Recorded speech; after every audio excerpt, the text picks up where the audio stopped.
জামাত এর আগে আমরা যতটুকু জেনেছি 91 সালে 18টা, এরপর তিনটা এরকম সিট পেয়েছে, 2টা করে। বাট জামাতের রাজনৈতিক ইতিহাসে, বাংলাদেশের জামায়াতের রাজনীতির ইতিহাসে প্রায় 70টার কাছাকাছি সিট পাওয়া এটা চারটেখানে কথা নয়। কারণ জামাত নিজেও 2 বছর আগে এটা কল্পনা করতে পারেনি যে 2026 একটা ইলেকশন হবে, সেই ইলেকশনে তারা 70টার মতো আসন পাবে।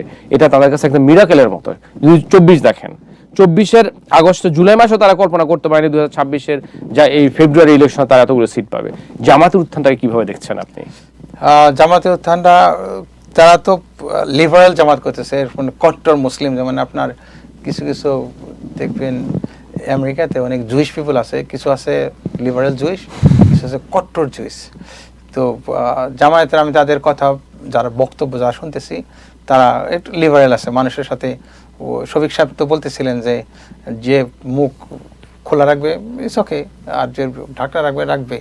তো এরা মহিলাদের উচিত, আমি অনেক শোতে ইউটিউবে সোশ্যাল মিডিয়াতে দেখতেছিলাম, অনেক ইয়ং মেয়েরা বলতেছিলাম এবার দাঁড়িপাল্লায় ভোট দেবো। তার মানে তারাও গ্রহণ করছে। জনগণ যদি গ্রহণ করে তাদের, তা আমাদের সমস্যা কোথায়?